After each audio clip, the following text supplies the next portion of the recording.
ढोलकपुर गांव में अम्मा अपने पति शशिकांत, बेटे रामू, बहू रमा, बेटी कली और दो बच्चों गुड़िया और सोनू के साथ रहती थी। परिवार बहुत गरीब था। रामू रोज सुबह सेठ नरेंद्र नाथ के खेतों में मजदूरी करके जैसे तैसे घर चलाता था। सुबह का समय था। रमा चूल्हे पर खाना बना रही थी। बाकी परिवार के लोग खाना खा रहे थे।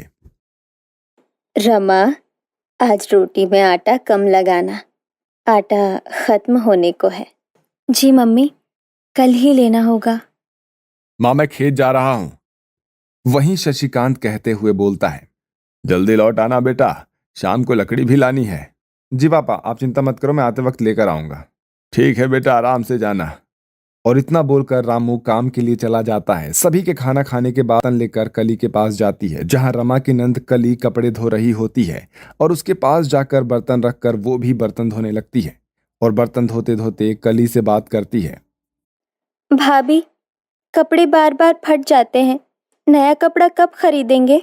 दीदी, जब रामू की मजदूरी मिलेगी तब देखेंगे। इतने में गुड़िया और सोनू खेलते हुए आते हैं। माँ, आज दूध मिलेगा ना? बस एक गिलास है बेटा, तुम दोनों बांट कर पी लो। और जल्दी इधर आओ, मैं दोनों को तैयार कर दूं। देखो तो कितना समय हो गया है, आज फिर स्कूल लेट पहुंचोगे। गुड़िया, जल्दी से तेल लगवा ले, देर हो रही है बेटा। माँ, ये पुरानी चोटी वाली रिबन मत लगाओ, सब हंसते हैं। बेटी, नई रिबन खरीदने के पैसे नहीं है, पढ़ाई पर ध्यान दो, बाकी सब ठीक हो जाएगा। इतने में उधर से सोनू फटे हुए जूतों को लेकर आता है। माँ, ये जूते बार बार खुल जाते हैं।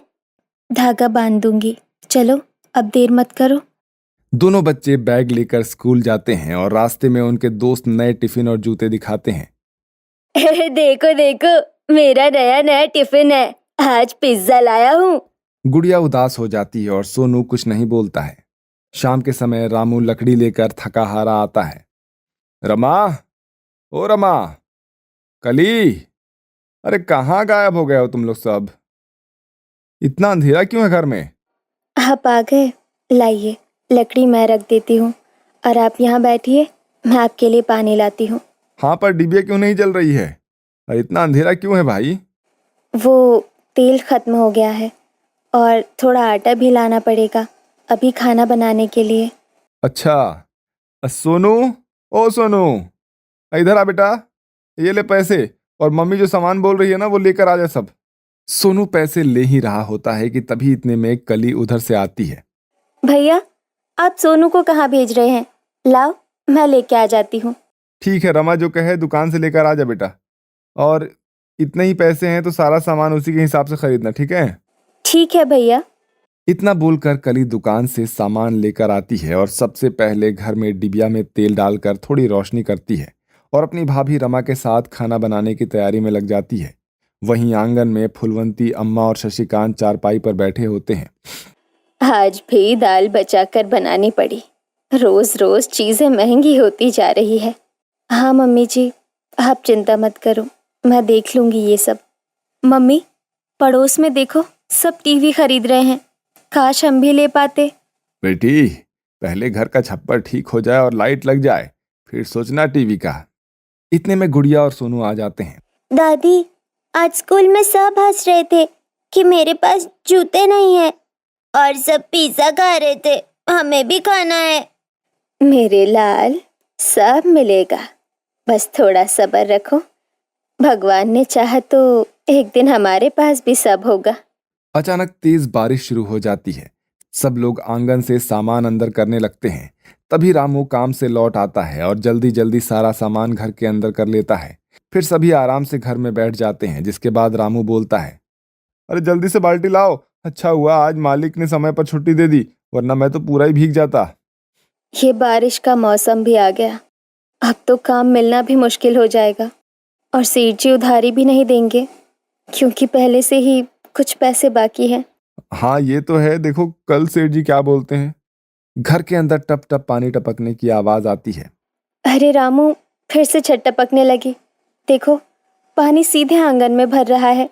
क्या करूँ रमा, चलो इधर भी बाल्टी लगाते हैं। सारे परिवार के लोग बाल्टी गमले रखकर पानी को रोकने की कोशिश करते हैं। बच्चे ठंड में ठिठुर रहे होते हैं। माँ, बहुत ठंड लग रही है। बस बेटी, थोड़ी देर में बारिश रुक जाएगी। पूरा परिवार रात भर जागता है, पानी बाहर फेंकता है। वहीं अम्मा बच्चों को अपने सीने से लगाकर भगवान से प्रार्थना करती है। हे भगवान, हमारे घर को बचा लेना। अगली सुबह सब लोग रात भर जागकर परेशान और उदास हो जाते हैं। वहीं रमा बच्चों को स्कूल के लिए तैयार कर रही होती है तो बच्चे एकदम से बोलते हैं, माँ, भूख लगी है, समोसा खाना है और मुझे पिज्जा खाना है। बच्चों, अभी पैसे नहीं है, कल रोटी ही खा लो। सब बच्चों के पास पिज्जा है, हमें क्यों नहीं मिलता? बच्चों के रोने से सब और ज्यादा दुखी हो जाते हैं और रमा बच्चों को जैसे तैसे स्कूल छोड़कर आती है ताकि सब लोग मिलकर आगे का शांति से सोच सकें। स्कूल में बाकी बच्चे टिफिन खोलते हैं। अरे देखो देखो, गुड़िया फिर से सिर्फ सूखी रोटी लाई है। गुड़िया उदास होकर कोने में बैठ जाती है। थोड़ी देर में दोनों बच्चे उदास होकर अपने घर आ जाते हैं। पूरे दिन पूरा परिवार मिलकर घर को सही करते हैं और जहां जहां पानी भरा होता है वहां से पानी निकालते हैं। ऐसे ही दिन बीत जाता है और शाम होते ही फिर से खूब बारिश होने लगती है। रात में पूरा परिवार जैसे तैसे करके सो जाता है। अगले दिन रामू काम पर जाता है। रामू सेठ नरेंद्र नाथ के यहाँ काम कर रहा होता है। तभी सेठ आता है और रामू पर गुस्सा करने लगता है। रामू, आज से काम पर आने की जरूरत नहीं है। तूने बिना बताए छुट्टी क्यों ली थी कल? साहब, बारिश में पूरा घर में पानी भर गया था जी। मुझे बहाने मत सुना, निकल जा यहाँ से। रामू उदास होकर घर आ जाता है और रमा को सब कुछ बताता है। अब कैसे चलेगा घर? कली रामू और रमा की सारी बातें सुन लेती है और अपनी माँ को जाकर सब कुछ बता देती है। कली की बात सुनकर फुलवंती अम्मा गुस्से में आती है। ये सेठ भी ना गरीबों की मजबूरी का फायदा उठाता है। शांत रहो, झगड़ा करोगे तो कल काम भी चला जाएगा। चला जाएगा? क्या चला जाएगा? आपने सुना नहीं कली बिटिया ने क्या बोला? भैया, बारिश में दोबारा काम मिलना बहुत मुश्किल होगा। हाँ कली, पर क्या करें, अगर काम नहीं करेंगे तो बच्चों का पेट कैसे भरेगा? इतने में बच्चे पास आकर बोलते हैं, पिताजी, हमें भी पिज्जा खाना है। हाँ बेटी, एक दिन तुम्हें भी जरूर खिलाऊंगा मैं पिज्जा। पूरा परिवार उदास होता है और चुप होकर बारिश देख रहे होते हैं। वहीं रामू और रमा एक दूसरे की तरफ उदास होकर देखते हैं और भगवान से प्रार्थना करने लगते हैं। ऐसे ही रात बीत जाती है और अगले दिन सुबह बारिश कम होती है और रामू नए काम की तलाश में निकलता है। थोड़ी ही देर में मोहल्ले में पिज्जा की खुशबू आने लगती है और सारे बच्चे उसी की तरफ दौड़ते हैं और देखते ही देखते पिज्जा वाले की दुकान पर भीड़ जमा हो जाती है। ये सब देखकर सोनू रमा से बोलता है, माँ, देखो कितने लोग पिज्जा खरीद रहे हैं, मुझे भी पिज्जा खाना है। हाँ मम्मी, मुझे भी दिलाओ ना। रमा पिज्जा की दुकान के बाहर इतनी भीड़ देखकर सोच में पड़ जाती है। लोग महंगा पिज्जा खा रहे हैं, क्यों ना हम भी कोई काम शुरू करें। अब वैसे भी बरसात शुरू हो गई, मजदूरी का काम वैसे भी कम हो जाता है।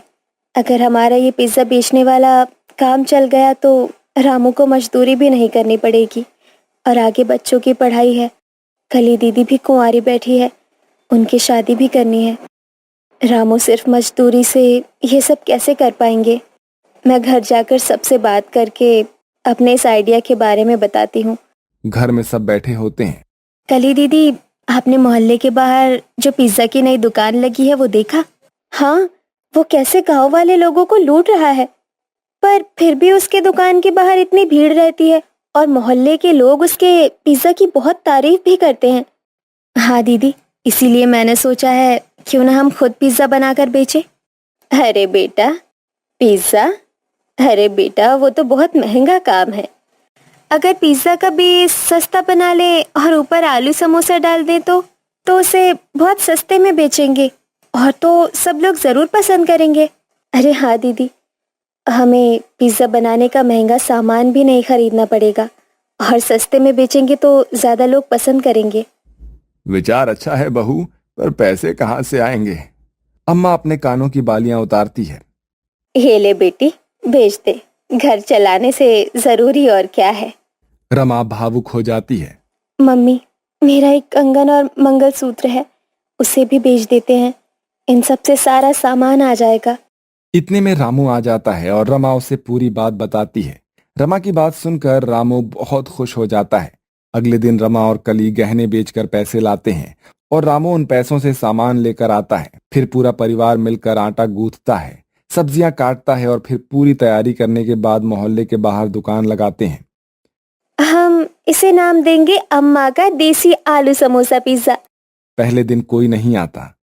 लगता है मेहनत बेकार गई। भाभी हार मत मानो।